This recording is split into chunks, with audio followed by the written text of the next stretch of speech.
Devon Koi Pond on not a sunny day, but I must say it's a bit of relief after last week, the week.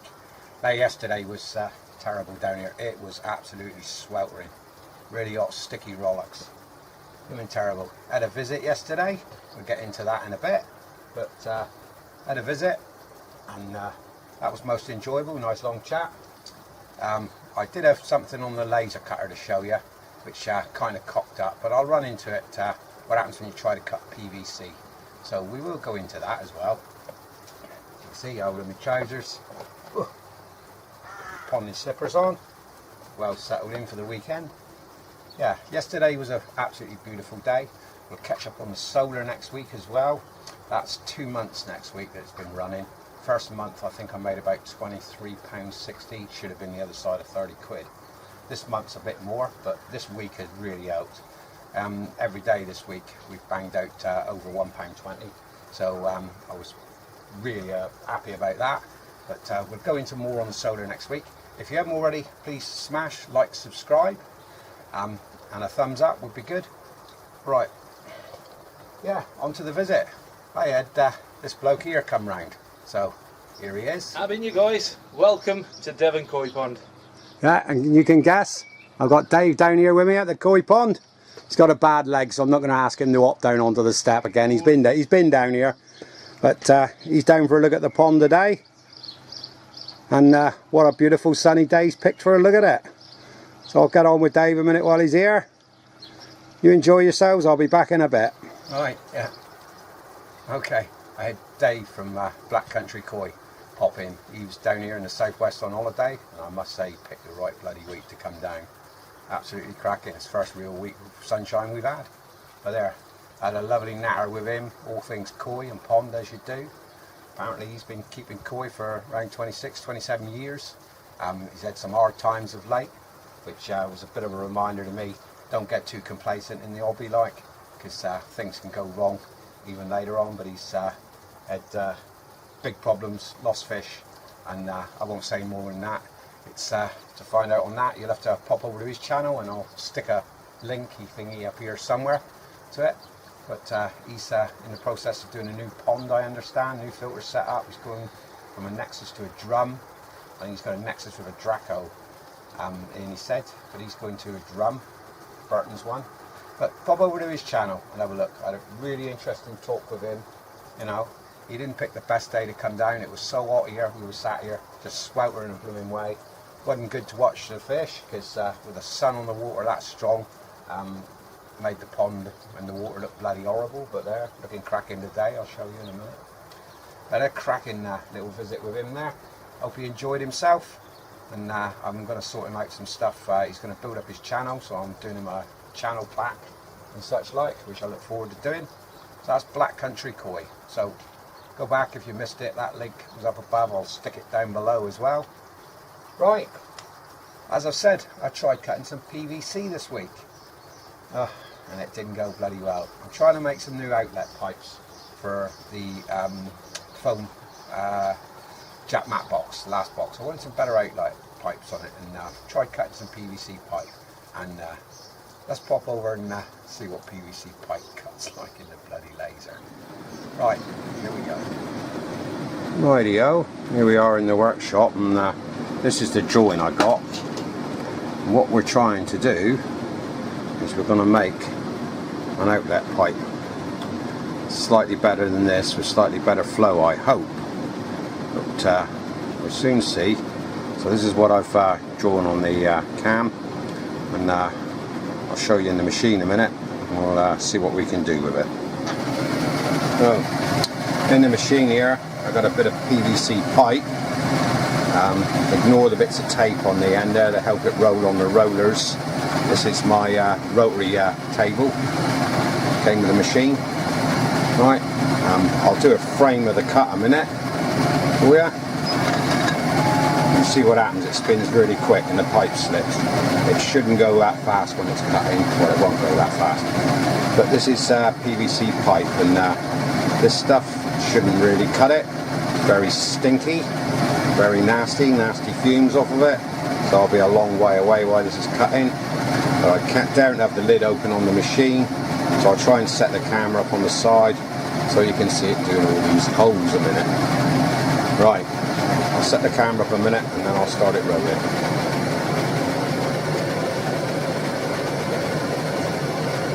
Right, I'll start filming again. We're on attempt 3. The tube was sloping round on the rollers, plastic against metal rollers, so I've put 2 rubber O-rings on the end. This time I have got it, I think, so that it'll do the hose first. Fingers crossed anyway. Right, let's have another go.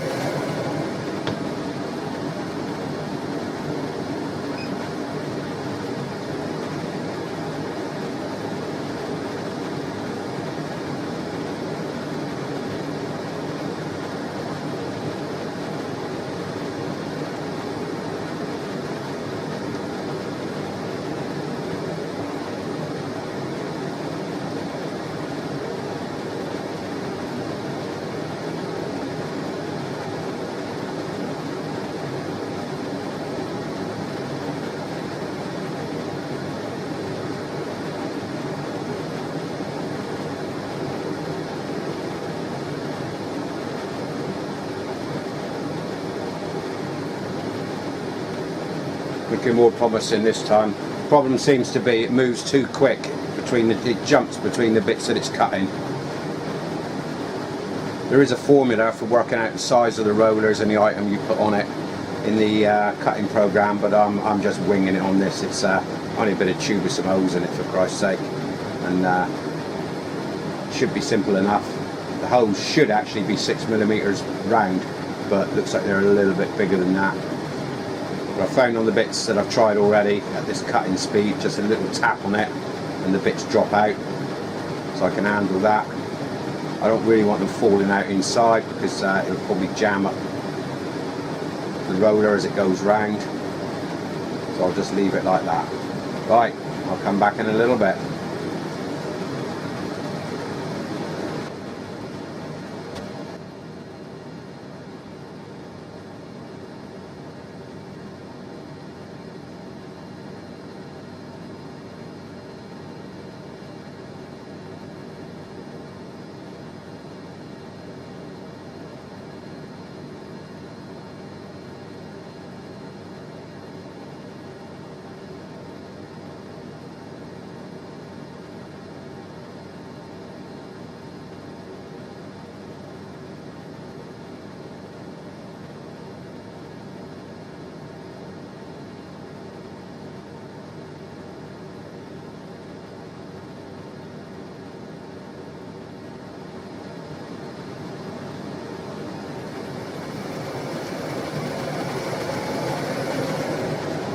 Next, just cut it off to length.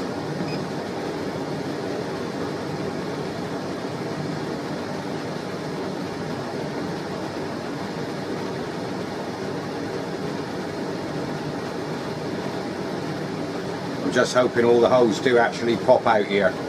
This will be very interesting. If it won't, I'll have to increase the setting and have another go. Fair bit of trial and error on this. I just didn't want all the little pieces rolling around inside while it was cutting. It would have caused problems, I know it would have. They're still slightly oval, they're not exactly round. They should be 6mm round, so my guesstimate calculation's pretty close, but not close enough. But this should give a lot better flow out the pipe than the outlets I got. There's one end.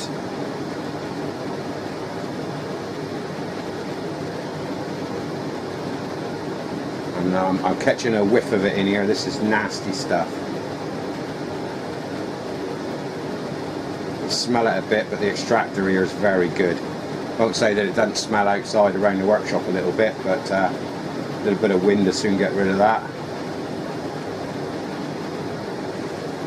As soon as it's cut here, I'll pop one of the O's out, and then I can sit there quietly on the step watching the fish and pick the O's out of this. Should be just a push with a centre punch or a scribe, and they should just fall out. We will see.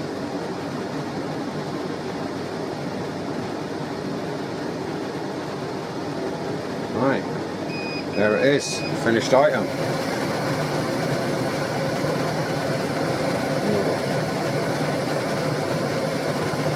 Slightly warm, slightly smelly, slightly sticky.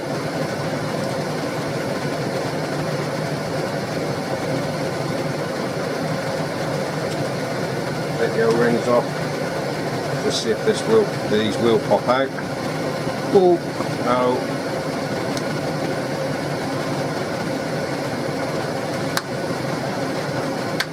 Yeah, they will. It's just a little bit of a push. They want to tap.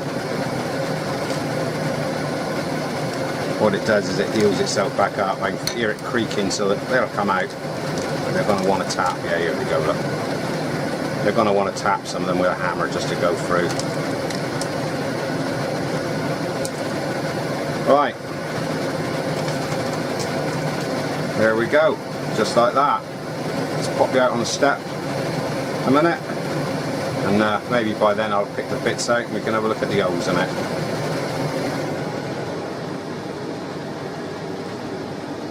Handsome. Okay. Well, none of that was successful. So PVC pipe, no, doesn't cut it. Well, burns it. But trouble is, it actually melts what it cuts back together again as well. It doesn't burn the debris away. It doesn't atomize the debris, so it just melts it back together. So that was a bit of a waste of time. But also I'm discovering I'm down on power on the laser. It's time to change the tube. Now I'll show you a new tube because I got one here. Right, these don't last that long if you give them some stick, and I've been giving it some stick. So here in a box, got a new laser tube. You can see they come wrapped very careful because they're very fragile. I'll get it out of the box in a minute and I'll give you a look. Okay, there you go. Here's an actual CO2 laser tube, 50 watt one. Now they're being generous when they say 50 watts on this because the tube's only 800 long, and to get 50 watts out of one of these tubes, tube needs to be 880 to a meter long. So this will be chuck out closer to 40 watts probably. That's why you end up overrunning it. You get an electrode on each end. This end here is a negative. This end up here is positive. Right, it's full of CO2 gas. Strikes the laser beam down through the center. You also need to pump water in one end and out the other to cool it. Right, gotta be careful putting it on. Make sure the machine's discharged because you've got 25 or 20,000 volts I think it is going in on this end, so enough to put you on the floor with your heart not working. So we'll get this one into the machine in a minute. I'll give you a quick shot of it in the machine because it's quite interesting swapping it over. There she is. Right, back with you in a bit. Okay, there's the tube in and fitted. No water leaks, no high voltage electric leaks, don't want those. Okay, we are. Right, if you look out for the purple flash, see it? That's the laser arc going down through the middle of the tube, just on the test button here. It's taken me about 3/4 of an hour to get the tube in the line because this tube lines down through, shines into a mirror at the end that shines at 90 degrees to a mirror that's on the moving arm in there that does 90 degrees back along the bar as well. So all across the bed in all the places you have to get it in perfectly in line. It takes a little bit of fiddling. The more times you've done it, the easier it is, and I'm no expert, but I've done it a lot of times. Right, let's get you back out onto the step.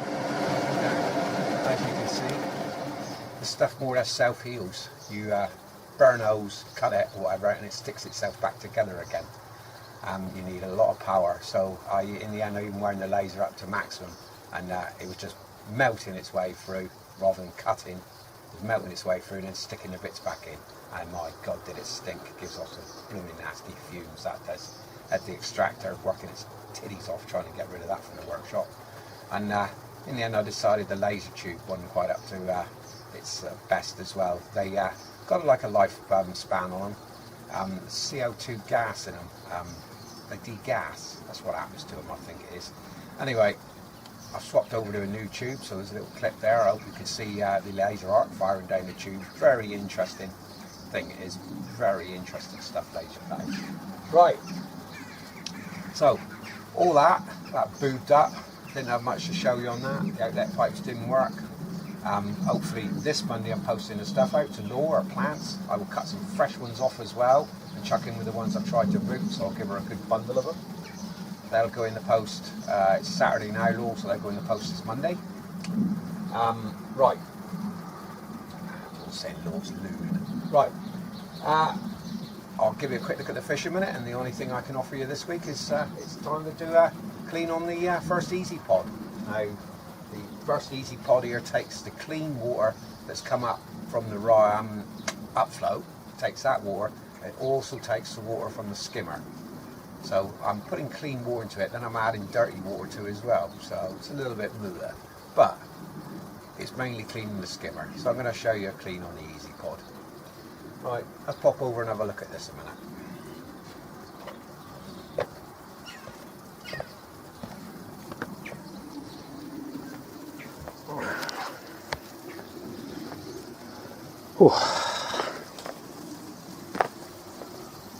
As you can see, water's looking blooming good today. When Dave was here yesterday, you just could, it looked like a snowstorm in there. That bright light, bright sunny on the water. With a food stainy tinge I've got to the water as well, it just didn't look good. So I was apologising all the time. He was here for the look on the water, and I know you can't do anything about it, and he knows as well. But there, it was still a good day to visit, and he realises what a sweat box I've got here on the back of the house when the sun's out. Right, today we have 20 degrees, 20.7, been over 20 all week. Absolutely fantastic. It's amazing. It's, well, this is what we've been waiting for. I was hoping for temperatures like this back in mid-May, beginning of May.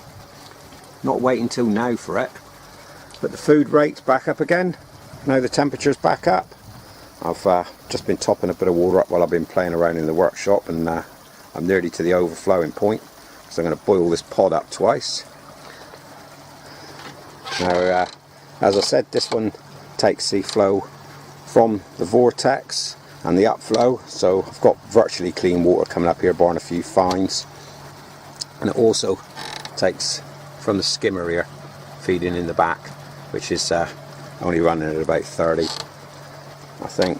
So 30 watts. So that one's not putting much in, but it does chuck a bit of dirt up. As you can see, my medius goes green on top because I don't put the lid on the pod, and even the covers over the top here let light in. So let's set the camera up and get the bugger boiling. I've got to drop the vortex down a bit first, down there, so it doesn't backfill. Right, let's put the camera up on top here.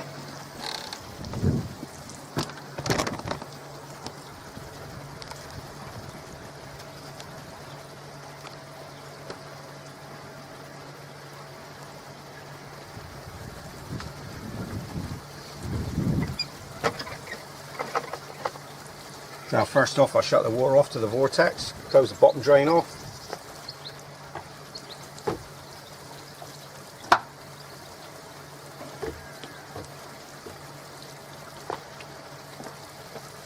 I'll let the water drop in the vortex because I get a slow leak back past the gate valve down there. He doesn't fully hold water back. That's a job that will need doing, or maybe this year. Need a mate to come round with a diving suit on and put a bung in the pipe. You'll hear it in a second, it'll start to scavenge. As soon as it does that, I'll close the valve off to the Eazy pod.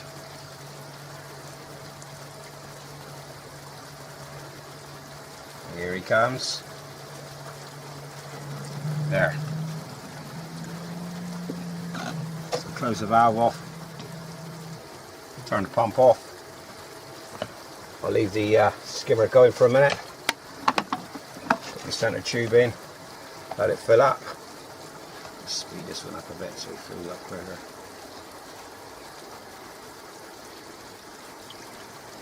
Now everybody's seen people clean their Eazy pod. I like to bring it up to just above the spillways here. That way when he boils, everything goes out. I get as much in it, water in it as I can. Got a cap here that goes over the inlet. I'll shut it off, and I can shut that one off on this one. So get it up there, shut it off, put blanking cap on the end.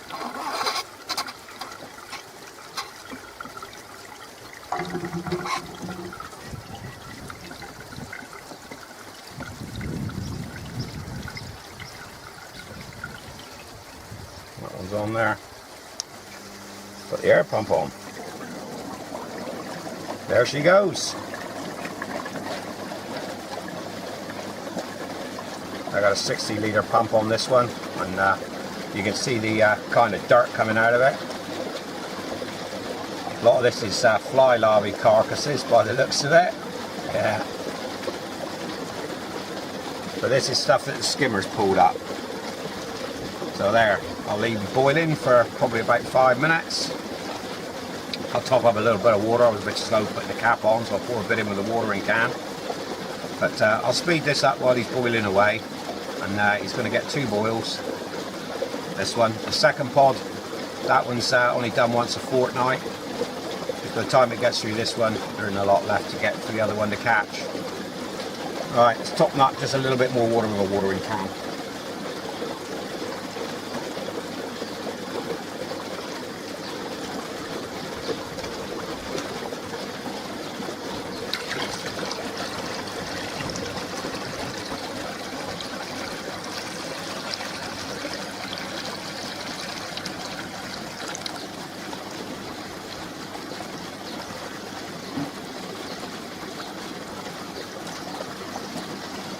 Now you can see where these caps come in handy. If you want a set of these, you know where to find them on eBay. They're there. So I've got the old bottom leeches in here. It always throws up quite a few of them. Still get the odd bit escape even with the caps on, especially when you run it as high as I do when on the boil. But these things are a bloody lifesaver if you haven't got a set.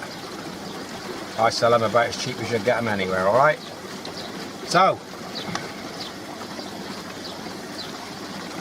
I'll leave that one boiling and speed it up for you a second.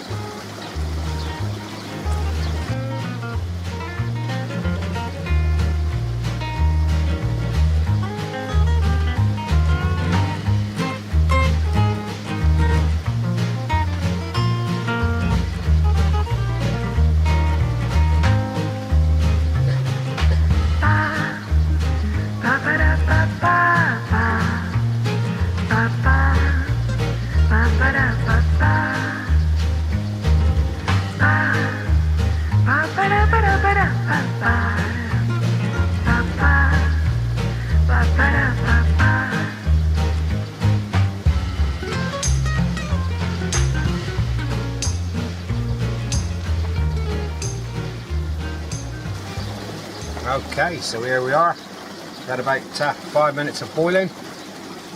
We've got an escaper. Ooh, 2. Right.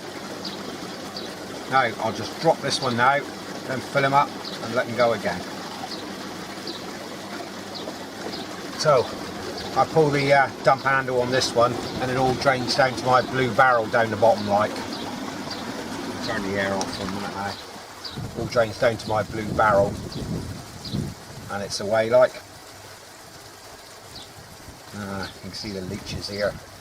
They don't attack the fish, but they do eat crap that's in the pond, so not going to complain about that.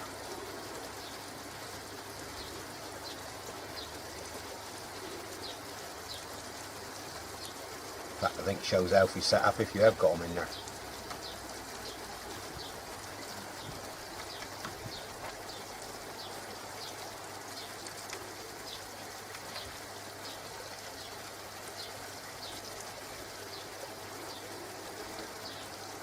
Probably speed this up a minute while it drains down as well. It's not quick, it's got to go down a 43mm, 42mm pipe.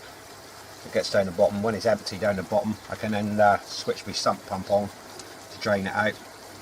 And while it's pumping out, I can refill it as well. I'm going to take the cap off the skimmer, because I'll refill it from the skimmer.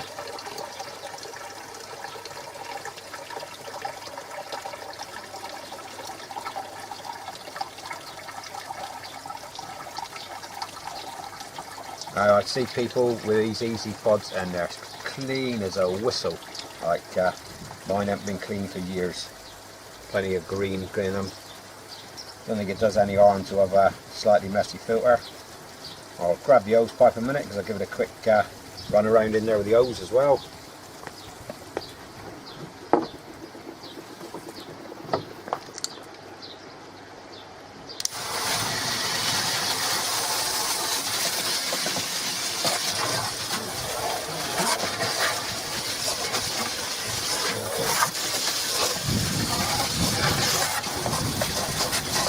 Spray behind the hump here where the outlet pipe crosses over the bottom, and that runs the last of the dirty water around there, and I'll just refill the bugger again. Some weeks it just isn't that dirty on the first one, it wasn't really then, so I'll only boil it once.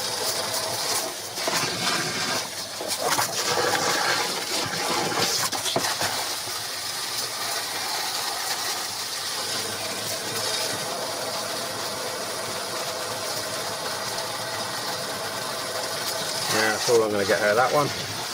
Let's shut that off.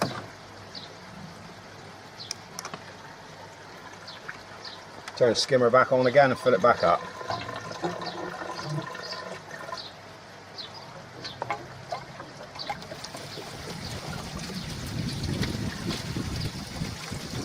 I'll stick the waste pump on now from the blue barrel down there.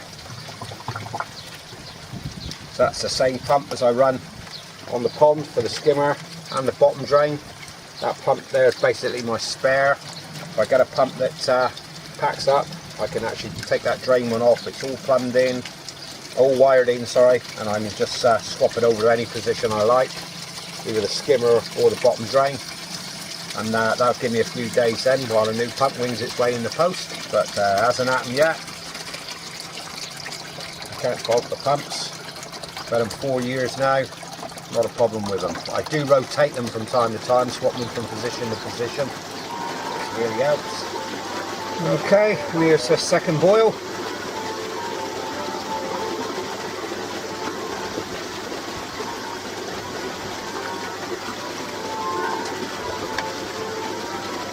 Now, dump this one, and then we're ready to re-go. Always get one or two little escapees. Must have a little tiny hole somewhere in the bottom. I can't understand it. Right.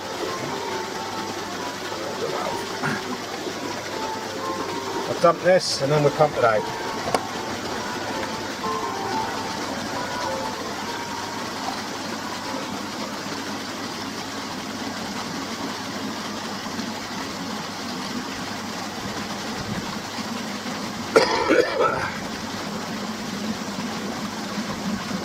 And this one cleaned each week, the other one once a fortnight, and I'm just basically using them for fines. If you're using them as your main mechanical, obviously you're going to be doing it 2-3 times a week at least. You know, they are a really good mechanical filter. They're not really a bio filter. They're there for your mechanicals,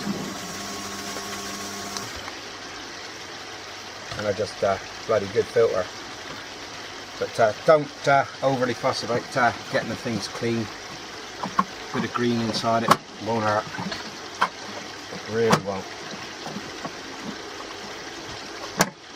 If you want a personalised set of these caps, I do those as well, but you'll have to contact me on Facebook about that. I've got some blank ones I can put words on for kind of whatever you want. Right, so that's about that. I got the Hoover out here. I'm going to give a bit of a back around the bottom of the veg filter as well while I'm at it.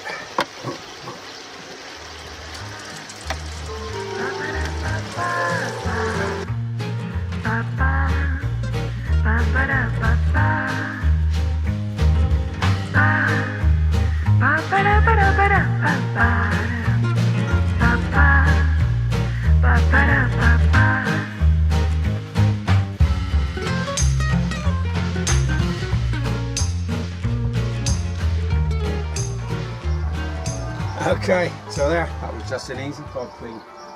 Not exciting. Let's say I'm going to Give the bottom of the veg filter a bit of hoover out, get a sediment in there. I'll give that hoover out. Apologies for the church bells again. Looks like somebody's getting married. Oh my goodness. In there, got that t-shirt. I'm keen on doing it again. So there. Right. Yeah, I'm going to vac the veg out. If you've enjoyed the video this week, please smash a thumbs up. If you haven't enjoyed it, smash thumbs down. Don't matter either way.